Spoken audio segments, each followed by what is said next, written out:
M Shivaswamy ಅವರು ದಯಮಾಡಿ ವೇದಿಕೆಗೆ ಆಗಮಿಸಬೇಕಾಗಿ ವಿನಂತಿ.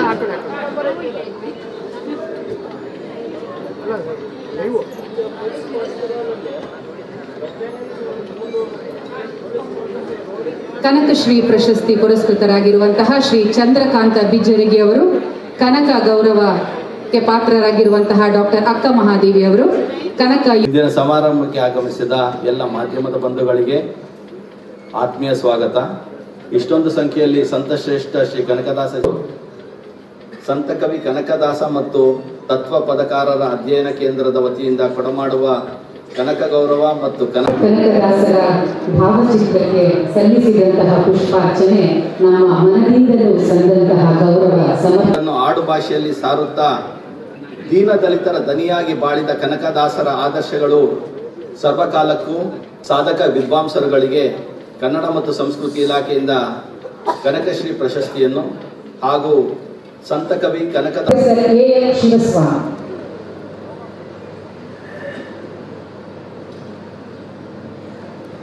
ಜಿಲ್ಲೆಯ ಸುರ್ಪುರ್ ತಾಲೂಕಿನ ತಿಂತಣಿಯ ಕಾಗಿನೆಲೆ ಮಹಾಸಂಸ್ಥಾನದ ಕನಕಗುರು ಪೀಠದ ಪೀಠಾಧಿಪತಿಗಳಾದ ಶ್ರೀನಿವಾದ ಸ್ವಾಗತವನ್ನು ಕೋರುತ್ತೇನೆ.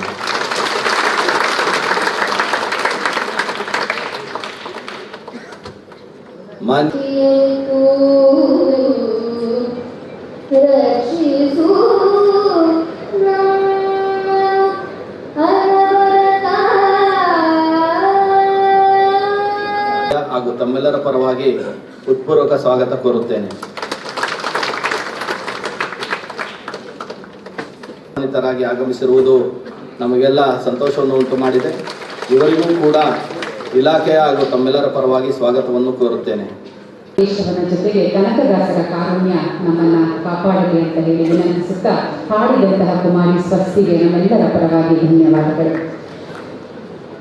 ಮೈಸೂರಿನ ನಿವೃತ್ತ ಪ್ರಾಧ್ಯಾಪಕರಾದ ಪ್ರೊಫೆಸರ್ ಎಂ ಶಿವಸ್ವಾಮಿ ಅವರಿಗೆ ಇಲಾಖೆಯ ಹಾಗೂ ತಮ್ಮೆಲ್ಲರ ಪರವಾಗಿ ಹೃತ್ಪೂರ್ವಕ ಸ್ವಾಗತ.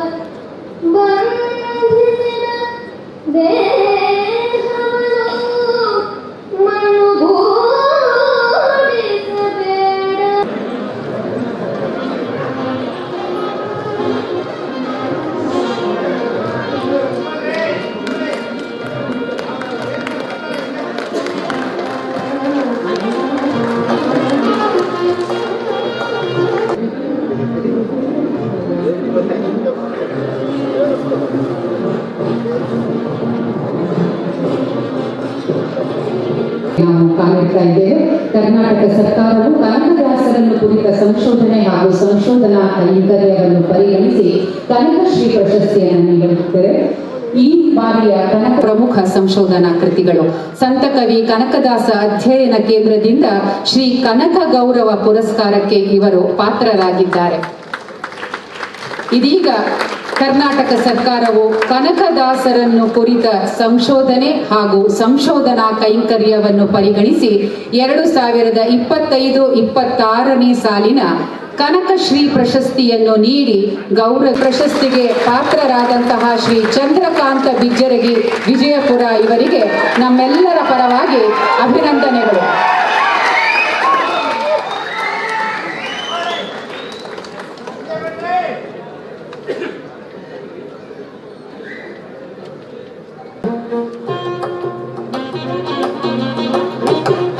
ತಮ್ಮ ಸಂಶೋಧನೆಯ ಮೂಲಕ ಕನಕದಾಸರ ಬಗ್ಗೆ ಚರಿತ್ರೆಯಲ್ಲಿ ಹುದುಗಿದ್ದ ಅನೇಕ ಸಂಗತಿಗಳನ್ನು ಅನಾವರಣಗೊಳಿಸಿದಂತಹ ಎಲ್ಲರಿಗೂ ನಮಸ್ಕಾರ. ಕನಕ ಗೌರವ ಪುರಸ್ಕಾರ 2025 ಡಾಕ್ಟರ್ ಅಕ್ಕ ಮಹಾದೇವಿ ಮೈಸೂರು. ಡಾಕ್ಟರ್ ಅಕ್ಕ ಮಹಾದೇವಿಯವರು ಮಾನಸ ಗಂಗೋತ್ರಿಯ ಕುವೆಂಪು ಅಧ್ಯಯನ ಕೇಂದ್ರದಲ್ಲಿ ಸಹಾಯಕ ಪ್ರಾಧ್ಯಾಪಕಿಯಾಗಿದ್ದರು. ಪುರಂದರದಾಸರ ಹಾಗೂ ಅನ್ನಮಾಚಾರ್ಯರ ಕೀರ್ತನೆಗಳ ತೌಲನಿಕ ಅಧ್ಯಯನದಲ್ಲಿ ಡಾಕ್ಟರೇಟ್ ಪಡೆದಿದ್ದಾರೆ. ದಾಸವರೇಣ್ಯ, ಅನ್ನಮಾಚಾರ್ಯರು, ಹರಪನಹಳ್ಳಿ ಭೀಮಮ್ಮನವರ ಕೀರ್ತನೆಗಳು ಮುಂತಾದ ಕೃತಿಗಳನ್ನು ರಚಿಸಿದ್ದಾರೆ. ದಾಸ ಸಾಹಿತ್ಯದಲ್ಲಿ ನಿರಂತರವಾಗಿ ತೊಡಗಿಸಿಕೊಂಡಿರುವ ಇವರ ವಿದ್ವತ್ತಿಗಾಗಿ ಸಂತ ಕವಿ ಕನಕದಾಸ ಮತ್ತು ತತ್ವ ಪದಕಾರರ ಅಧ್ಯಯನ ಕೇಂದ್ರವು 2025-26ನೇ ಸಾಲಿನ ಕನಕ ಗೌರವ ಪುರಸ್ಕಾರವನ್ನು ನೀಡಿ ಗೌರವಿಸ್ತಾ ಇದೆ.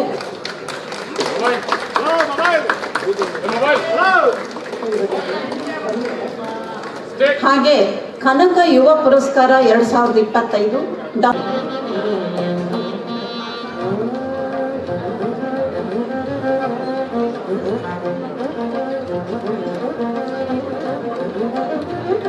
ಟಿ.ಎಸ್. ಗಿಡಿಗ ಹಾಸನ ಸಮಾಧಾನಕರ ಬಹುಮಾನ.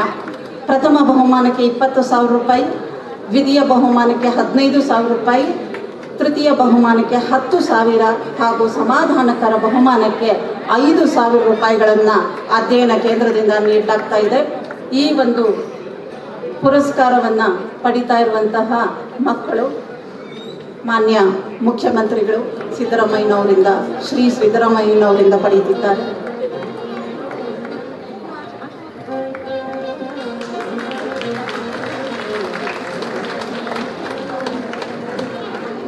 ಪ್ರಶಸ್ತಿ ಪುರಸ್ಕೃತರೆಲ್ಲರಿಗೂ ಮತ್ತೊಮ್ಮೆ ಅಭಿನಂದನೆಗಳು.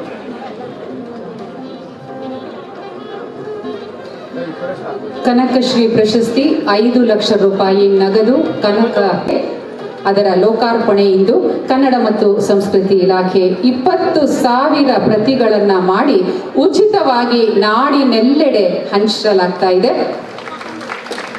ಇದರ ಸಂಪಾದನೆ ಸಂತ ಕವಿ ಕನಕದಾಸ ಮತ್ತು ತತ್ವ ಪದಕಾರರ ಅಧ್ಯಯನ ಕೇಂದ್ರದಿಂದ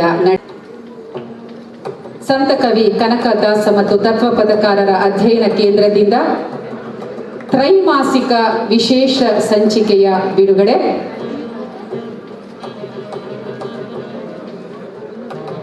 ತತ್ವ ಪದಕಾರರ ಅಧ್ಯಯನ ಕೇಂದ್ರದಿಂದ ಇದರ ಪ್ರಧಾನ ಸಂಪಾದಕರು ಅಧ್ಯಕ್ಷರಾದಂತಹ ಶ್ರೀ ಕಾತ ಚಿಕ್ಕಣ್ಣನವರು ಹಾಗೂ ಸಂಪಾದಕರು ಎಚ್ ದಂಡಿ ಇಂದು ತಮ್ಮೆಲ್ಲರೆದುರು ಬಿಡುಗಡೆ ಆಗ್ತಾ ಇದೆ. ಸನ್ಮಾನ್ಯ ಮುಖ್ಯಮಂತ್ರಿಗಳು ಮತ್ತು ಇತರ ಗಣ್ಯಮಾನ್ಯರಿಂದ.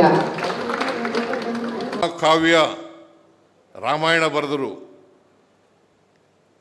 ವ್ಯಾಸ ಯಾವ ಜಾತಿಯವನು?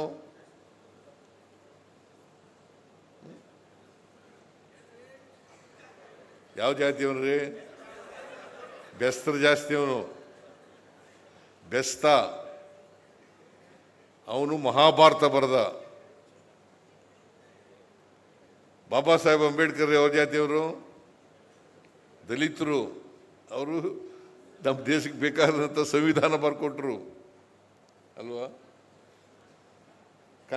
ಕಾಳಿದಾಸ ಯಾವ ಜಾತಿಯವನು? ಕುರುಬರ ಜಾತಿಯವನು. ಶಾಕುಂತಲ ನಾಟಕ ಬರೆದರು ಸಂಸ್ಕೃತದಲ್ಲಿ. ಕನಕದಾಸರು ಯಾವ ಜಾತಿಯವರು? ಕುರುಬರು. ನಳಚರಿತ್ರೆ ಅಂತ ಮಹಾಕಾವ್ಯ ಬರೆದರು. ಮೋಹನ ತರಂಗಿಣಿ ಅಂತ ಮಹಾಕಾವ್ಯ ಬರೆದರು. ಹರಿಭಕ್ತ ಸಾರ ಅಂತ ಮಹಾಕಾವ್ಯ ಬರೆದರು ಅಲ್ವಾ? ಅದರಿಂದ ವಿದ್ಯೆ ಯಾರಪ್ಪನ ಮನೆ ಸುತ್ತಲ್ಲ, ಅದು ಬೇರೆ ತುಂಬಿಟ್ಟಿದ್ದಾರೆ ತಲೆಗೆ. ನಮ್ಮ ಮನೆಯಲ್ಲಿ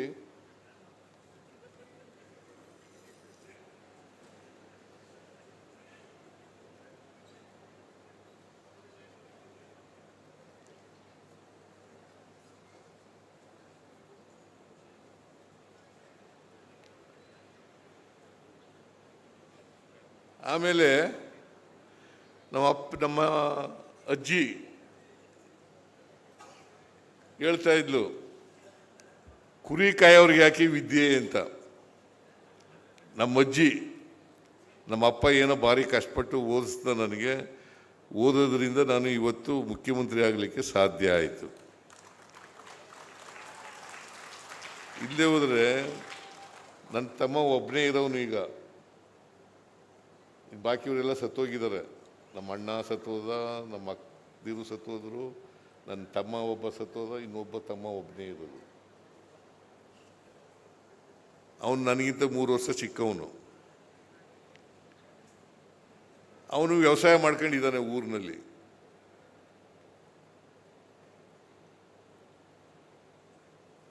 ನಾನು ಓದ್ದೆ ಹೋಗಿದ್ರೆ ನಾನು ಕುರಿ ಕಾಯೋದೋ ವ್ಯವಸಾಯ ಮಾಡೋದೋ ಏನೋ ಮಾಡ್ಕೊಂಡಿರ್ಬೇಕಾಗಿತ್ತು ಅಲ್ವಾ? ಅದಕ್ಕೆ ಶಿಕ್ಷಣ ಪಡ್ಕೊಂಡ ಮೇಲೆ ವೈಜ್ಞಾನಿಕತೆ ಮತ್ತು ವೈಚಾರಿಕತೆಯನ್ನು ಬೆಳೆಸ್ಕೊಳ್ತಕ್ಕಂಥ ಕೆಲಸವನ್ನು ಮಾಡಬೇಕು. ಯಾವುದು ಸತ್ಯ, ಯಾವುದು ಅಸತ್ಯ, ಯಾವುದು ಸರಿ, ಯಾವುದು ಸರಿ ಇಲ್ಲ, ಅಂತ ಪ್ರಶ್ನೆ ಮಾಡ್ತಕ್ಕಂಥ ಎದೆಗಾರಿಕೆಯನ್ನು ಬೆಳೆಸ್ಕೊಳ್ತಕ್ಕಂಥದ್ದು ಮಾಡಬೇಕು. ಅದು ಮಾಡ್ಕೊಂಡಾಗ ಮಾತ್ರ ನೀವು ಮನುಷ್ಯರಾಗಲಿಕ್ಕೆ ಸಾಧ್ಯ. ಭಾಳ ಜನ ಬೋಧನೆ ಮಾಡ್ತಾರೆ, ಮನುಷ್ಯನನ್ನು ಪ್ರೀತಿಸಬೇಕು, ಅದು ಬಿಟ್ಬಿಟ್ಟು ದ್ವೇಷದ ಮಾಡಿಕೊಡ್ತಾರೆ. ನಮ್ಮ ಧರ್ಮ ಶ್ರೇಷ್ಠ. ಆಯ್ತಪ್ಪ, ನಿಮ್ಮ ಧರ್ಮ ಶ್ರೇಷ್ಠ ಆದರೆ ಮಾಡ್ಕೊಳ್ಳಿ, ಬೇಡ ಅಂತ ಅನ್ನಲ್ಲ. ಯಾವ ಧರ್ಮದಲ್ಲಿ, ಹಿಂದೂ ಧರ್ಮ ಇರ್ಬೋದು, ಕ್ರಿಶ್ಚಿಯನ್ ಧರ್ಮ ಇರ್ಬೋದು, ಮುಸ್ಲಿಂ ಧರ್ಮ ಇರ್ಬೋದು, ಬೌದ್ಧ ಧರ್ಮ ಇರ್ಬೋದು, ಜೈನ ಧರ್ಮ ಇರ್ಬೋದು, ಯಾವುದೇ ಧರ್ಮ ಇರಲಿ, ಯಾವುದಾದ್ರು ಧರ್ಮದಲ್ಲಿ ಪ್ರೀತಿಸಬೇಡ ಅಂತ ಹೇಳಿದಾರ?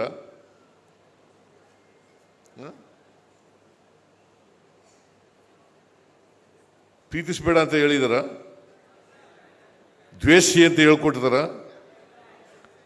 ಅದಕ್ಕೆ ಸಂವಿಧಾನದಲ್ಲಿ ಬಹಳ ಸ್ಪಷ್ಟವಾಗಿ ಹೇಳಿದ್ದಾರೆ,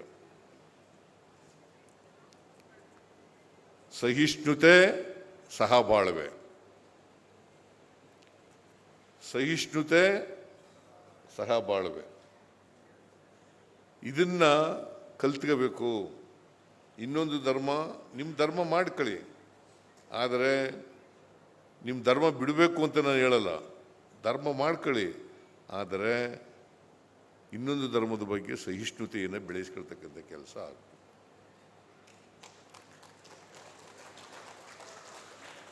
ಆಮೇಲೆ ಬೇರೆಯವ್ರ ಜೊತೆ ಬಾಳ್ತಕ್ಕಂಥದ್ದನ್ನು ಕಲಿಕೋಬೇಕು.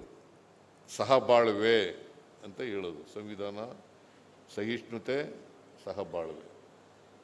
ಇದನ್ನು ಮಾಡಿದ್ರೆ ನಾವು ಎಲ್ಲರನ್ನೂ ಪ್ರೀತಿ ಮಾಡಿದ್ರೆ ನಾವು ಮನುಷ್ಯರಾಗಲಿಕ್ಕೆ ಸಾಧ್ಯ ಆಗ್ತದೆ. ಬೇರೆ ಧರ್ಮದವ್ರನ್ನ ದ್ವೇಷಿಸಿದ್ರೆ,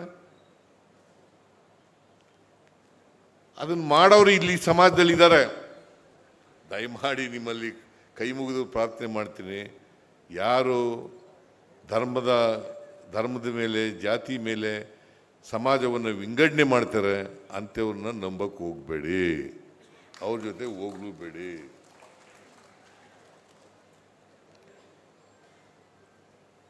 ಅವ್ರ ಜೊತೆ ಹೋಗಬೇಡಿ. ಯಾರು ಸರ್ವರನ್ನೂ ಪ್ರೀತಿಸಿ ಅಂತ ಹೇಳ್ತಾರೆ ಅವ್ರನ್ನ ಮಾತ್ರ ನಂಬ್ಕೋಬೇಕು. ಯಾರು ವೈಚಾರಿಕತೆಯನ್ನು ಹೇಳ್ತಾರೆ ಅವ್ರು ಮಾತ್ರ ನಂಬ್ಕೋಬೇಕು. ಯಾರು ಮನುಷ್ಯತ್ವವನ್ನು ಹೇಳ್ತಾರೆ ಅವ್ರನ್ನ ಮಾತ್ರ ನಂಬ್ಕೋಬೇಕು. ಅದನ್ನು ಬಿಟ್ಟು ನೀವು ದ್ವೇಷ ಹೇಳ್ಕೊಡ್ತಕ್ಕಂಥ, ಧರ್ಮದ ಮೇಲೆ, ಜಾತಿ ಮೇಲೆ ಸಮಾಜ ಹೊಡಿತಕ್ಕಂಥ ಕೆಲಸ ಮಾಡ್ತಕ್ಕಂಥವ್ರ ಜೊತೆ ಅವ್ರ ಮಾತನ್ನು ಕೇಳಬೇಡಿ. ಇದೇ ಕನಕದಾಸರಿಗೆ ಸಲ್ಲಿಸ್ತಕ್ಕಂಥ ಗೌರವ.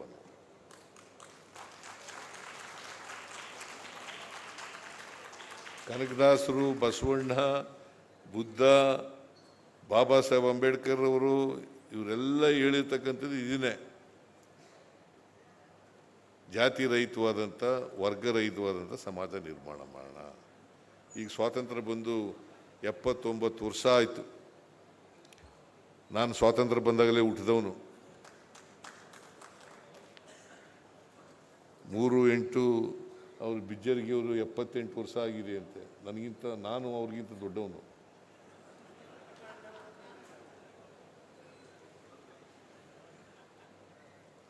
ನನಗೆ 78 ತುಂಬಿ, ಅದು ಸ್ಕೂಲ್ ರೆಕಾರ್ಡ್ ಪ್ರಕಾರ,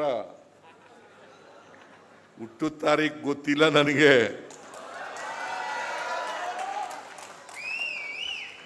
ಮೇಷ್ಟ್ರು ಬರ್ಕೊಂಡಿರೋ ಡೇಟು ಅದು. ಆ ಕಾಲದಲ್ಲಿ ಒಬ್ಬ ರಾಜಪ್ಪ ಅಂತ ಮೇಷ್ಟ್ರು ಇದ್ರು. ನಾನು ನೇರವಾಗಿ 5ನೇ ತರಗತಿಗೆ ಸೇರ್ಕೊಂಡೆ. 1ರಿಂದ 4 ಓದಿಲ್ಲ ನಾನು. ನೇರವಾಗಿ 5ನೇ ತರಗತಿಗೆ ಸೇರ್ಕೊಂಡೆ. ನಾನು, ಮರ್ಲಿಂಗಯ್ಯ ಅಂತೇಳಿ ನಮ್ಮ ಜಾತಿ ಹುಡುಗರು, ಮರ್ಲಿಂಗಯ್ಯ ಅಂತೇಳಿ, ಮೆಣಸೇಗೌಡ ಅಂತೇಳಿ 3 ಜನ ನೇರವಾಗಿ 5ನೇ ತರಗತಿಗೆ ಸೇರ್ಕೊಂಡು. ಆ ರಾಜಪ್ಪ ಮೇಷ್ಟ್ರು 5ನೇ ತರಗತಿಗೆ ನನಗೆ ಸೇರಿಸದೆ ಹೋಗಿದ್ರೆ ನಾನು MLA ಆಯ್ತಿರಲಿಲ್ಲ, ಮಿನಿಸ್ಟ್ರು ಆಯ್ತಿರಲಿಲ್ಲ, ಡೆಪ್ಟಿ ಚೀಫ್ ಮಿನಿಸ್ಟ್ರು ಆಯ್ತಿರಲಿಲ್ಲ, ವಿರೋಧ ಪಕ್ಷದ ನಾಯಕನೂ ಆಯ್ತಿರಲಿಲ್ಲ, ಮುಖ್ಯಮಂತ್ರಿನೂ ಆಯ್ತಿರಲಿಲ್ಲ. ಆಯ್ತಿತ್ತ? ಅದಕ್ಕೆ ರಾಜಪ್ಪನವ್ರನ್ನ ಯಾವಾಗಲೂ ನೆನ್ಕೊಳ್ತೇನೆ. 5ನೇ ತರಗತಿ ಸೇರಿಸಿದ್ರು. ಪಾಪ ಅವರು ಒಬ್ಬ 7ನೇ ತರಗತಿಗೆ ಬಿಟ್ಬಿಟ್ಟ, ಒಬ್ಬ SSLCಗೆ ಬಿಟ್ಬಿಟ್ಟ, ನಾನು ಮಾತ್ರ ಲಾಯರ್ ಆದೆ.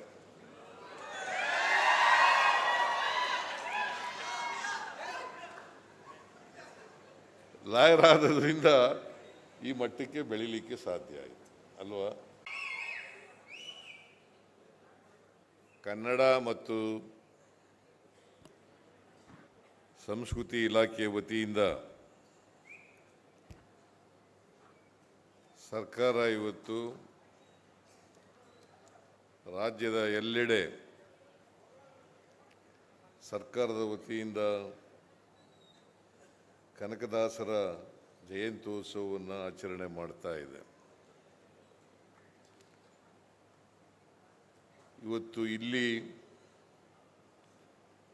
ರಾಜ್ಯ ಮಟ್ಟದ ಕನಕ ಜಯಂತ್ಯೋತ್ಸವವನ್ನು ಹಮ್ಮಿಕೊಂಡು ಕನಕಶ್ರೀ, ಕನಕ ಗೌರವ ಪ್ರಶಸ್ತಿ ಮತ್ತು ಕನಕ ಯುವ ಪ್ರಶಸ್ತಿ ಇವುಗಳ ಪ್ರದಾನ ಮಾಡ್ತಕ್ಕಂಥ ಕಾರ್ಯಕ್ರಮ ಹಮ್ಮಿಕೊಂಡಿದ್ದೀವಿ ಸರ್ಕಾರದಿಂದ. ಈ ಕಾರ್ಯಕ್ರಮದಲ್ಲಿ ಕಾರ್ಯಕ್ರಮದ ಸಾನ್ನಿಧ್ಯ ವಹಿಸಿರ್ತಕ್ಕಂಥ ಕಾಗಿನೆಲೆ ಮಹಾಸಂಸ್ಥಾನದ ಕನಕ ಗುರುಪೀಠ ತಿಂತಿಣಿ ಅದರ ಪೂಜ್ಯರಾದಂಥ ಸಿದ್ದರಾಮಾನಂದ ಪುರಿ ಸ್ವಾಮೀಜಿಯವರಿಗೆ ನಮಸ್ಕರಿಸಿ,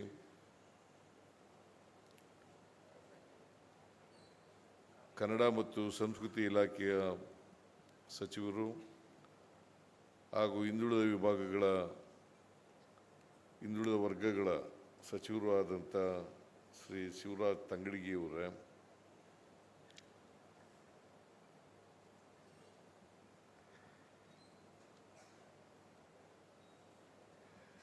ಇವತ್ತಿನ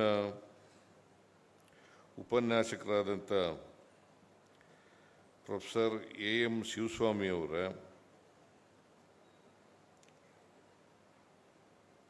ಕನಕಶ್ರೀ ಪ್ರಶಸ್ತಿಗೆ ಪುರಸ್ಕೃತರಾದಂಥ ಶ್ರೀ ಚಂದ್ರಕಾಂತ್ ಬಿಜ್ಜರ್ಗಿಯವರ, ಕನಕ ಗೌರವ ಪ್ರಶಸ್ತಿ ಪುರಸ್ಕೃತರಾದಂಥ ಹಿರಿಯ ವಿದ್ವಾಂಸರು ಆದಂಥ ಡಾಕ್ಟರ್ ಅಕ್ಕ ಮಹಾದೇವಿ ಅವರ,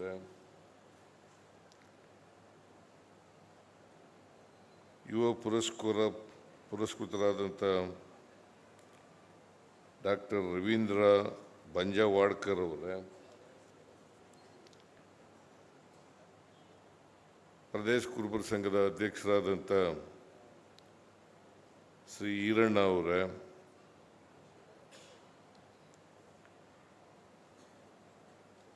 ಕನಕದಾಸರು ತತ್ವಪದಕಾರರ ಅಧ್ಯಯನ ಕೇಂದ್ರದ ಅಧ್ಯಕ್ಷರಾದಂಥ ಕಾತಾ ಚಿಕ್ಕಣ್ಣ ಅವರ,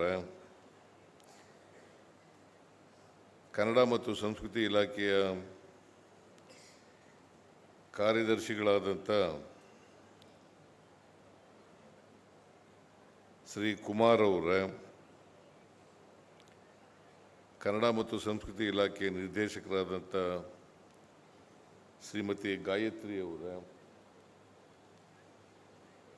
ಇತರ ಎಲ್ಲ ಆಹ್ವಾನಿತರೆ, ಇಲ್ಲಿ ಭಾಗವಹಿಸಿರ್ತಕ್ಕಂಥ ಆತ್ಮೀಯ ಬಂಧುಗಳೇ, ತಾಯಂದಿರೇ, ಯುವಕ ಮಿತ್ರರೇ, ಮಾಧ್ಯಮದ ಸ್ನೇಹಿತರೆ, ಈಗಾಗಲೇ